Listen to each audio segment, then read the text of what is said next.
Assalamualaikum warahmatullahi wabarakatuh. Salam sejahtera bagi kita semuanya. Om Swastiastu, salam kebajikan, namo buddhaya. Rahayu, rahayu, rahayu.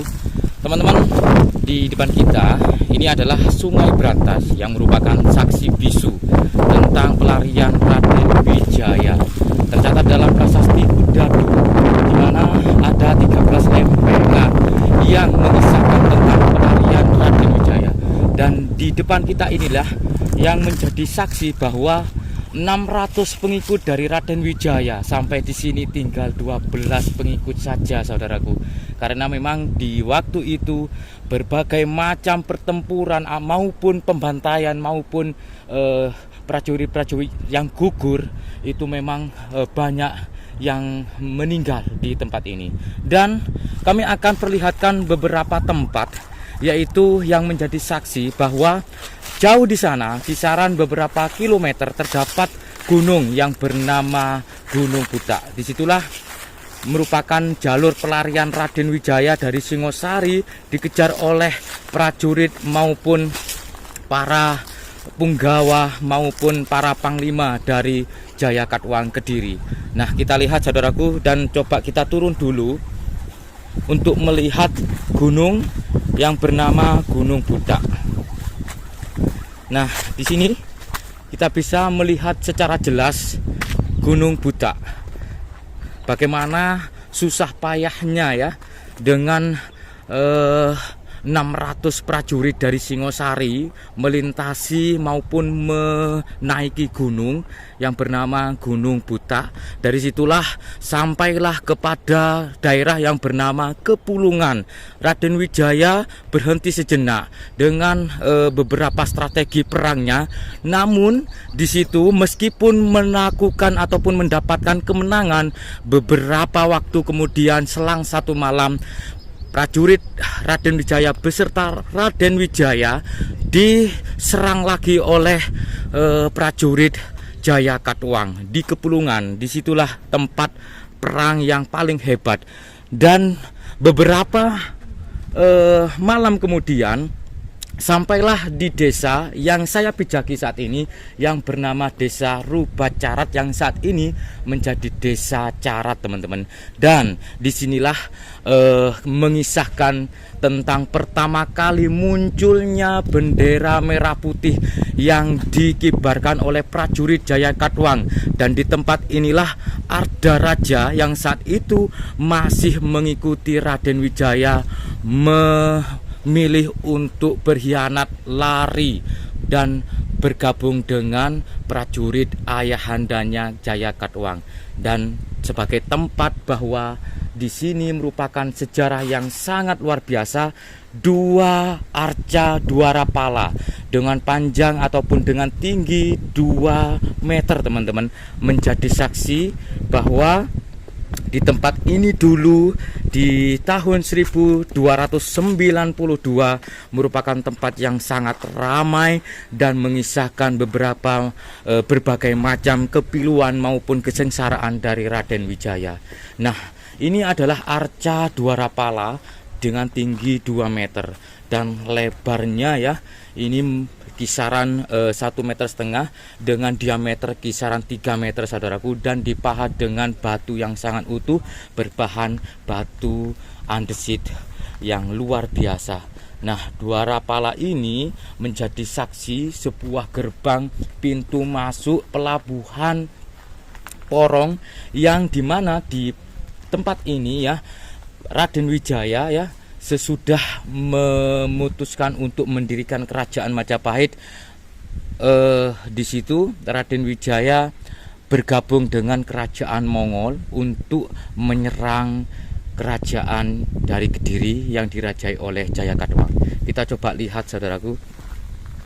Nah, kembali kepada kisah tentang pelarian Raden Wijaya, bahwa di Rubacarat Raden Wijaya beserta para prajurit yang pada waktu itu setia mengikuti Raden Wijaya di sini diserbu lagi oleh kerajaan Jayakatwang dan lari lagi kepada daerah Kepung, yang mana di waktu itu Raden Wijaya sudah tidak bisa ataupun dengan tenaga yang sangat lemah menyeberang Kali Brantas, saudaraku. Dan di situ 600 dari prajurit Raden Wijaya tinggal 12 ditombak ataupun dihantam ataupun dipanah dari berbagai macam penjuru, sehingga Raden Wijaya sempat lari lagi dan sampai kepada Pulau Madura. Dan di situ lagi Raden Wijaya, saudaraku, dengan bantuan Arya Wiraraja berhasil mempersatukan ataupun memperkuat segala berbagai macam strategi untuk menyerang lagi kerajaan Jayakatwang dengan bantuan kerajaan Mongol. Di tempat ini mereka menentukan strategi-strategi perang sehingga Raden Wijaya beserta kerajaan Mongol berhasil mengalahkan kerajaan Jayakatwang Kediri. Dan disitulah terbentuk ataupun berdirinya kerajaan Majapahit, yang dikisahkan di dalam hutan terdapat satu buah mojo yang harusnya mojo tersebut rasanya manis, tetapi rasa pada waktu itu pahit, sehingga dari situlah muncul nama kerajaan Majapahit, saudaraku.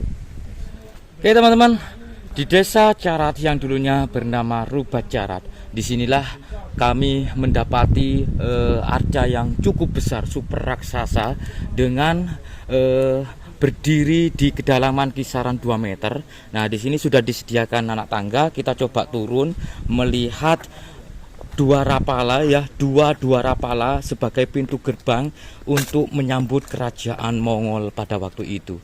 Nah, teman-teman, di sini ya, arca yang cukup besar ini menjadi penjaga ya ataupun pintu gerbang untuk menuju ke sebuah area maupun kawasan suci, teman-teman.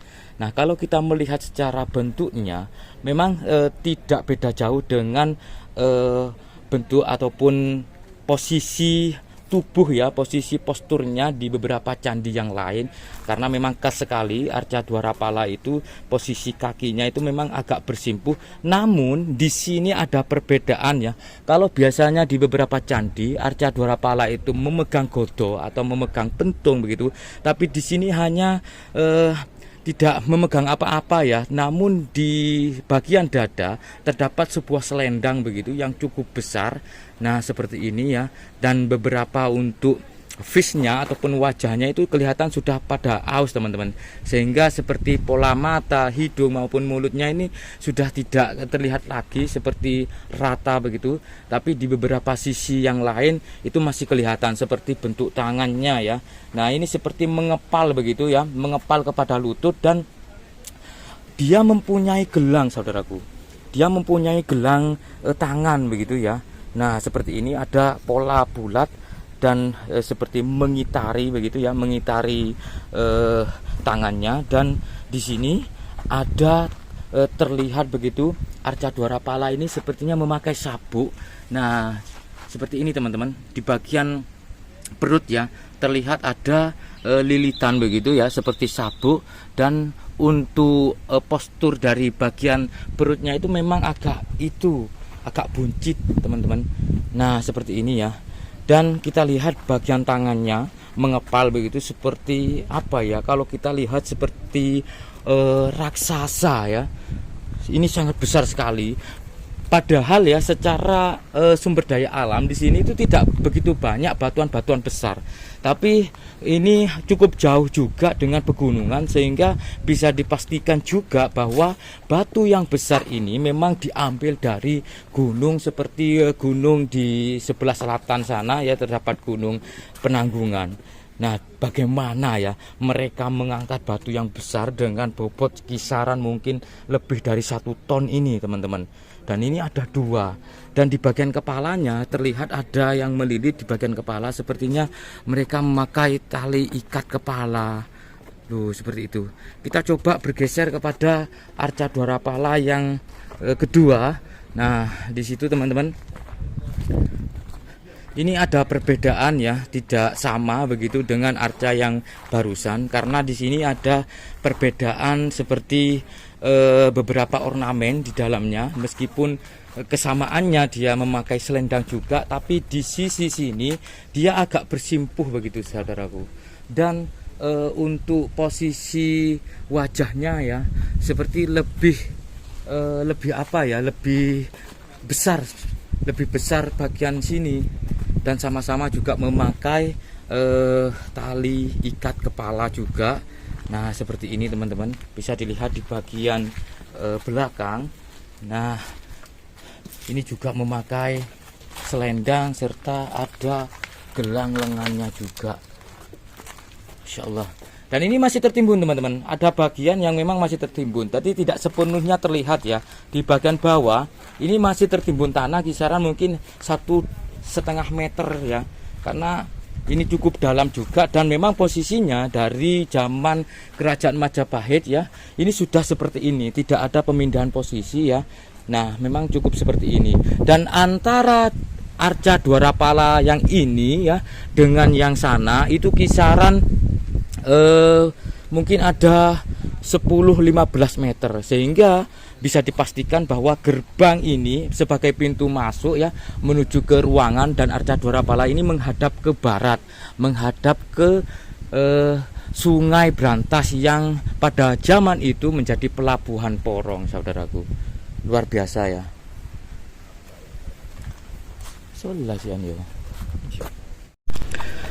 Kita bisa lihat saudaraku bahwa tempat ini dulunya ya merupakan tempat yang padat pemukiman tentunya, dengan ramai sekali aktivitas dari kerajaan Majapahit.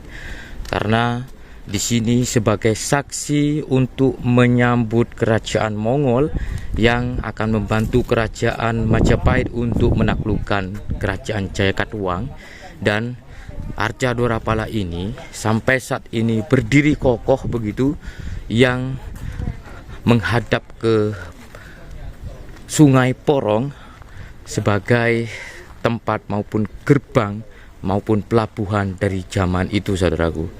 Sehingga dari sinilah, di depan dari arca Dwarapala ini, kita bisa merasakan bagaimana perjuangan dari Raden Wijaya yang pada waktu itu dikejar oleh kerajaan Jayakatwang maupun prajurit Jayakatwang.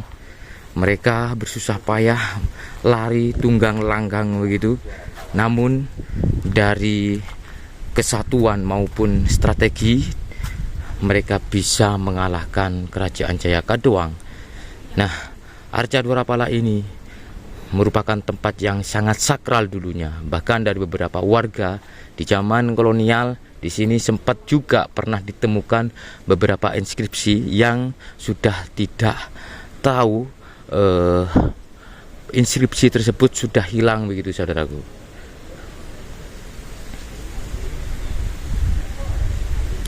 Oke teman-teman, dari sini kita bisa melihat, kita bisa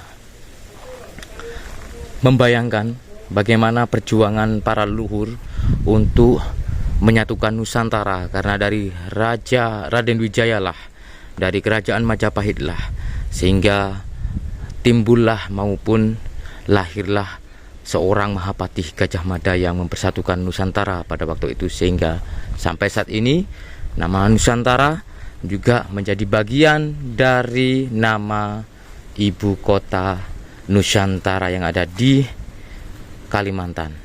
Dan bendera merah putih juga bermula dari tempat ini, saudaraku. Karena dikisahkan dari Prasasti Kudadu bahwa dari sini setelah Raden Wijaya beserta prajurit ataupun pengikutnya yang dikejar oleh kerajaan maupun prajurit Jayakatwang, prajurit Jayakatwang dari timur mengibarkan bendera yang berwarna merah dan putih, sehingga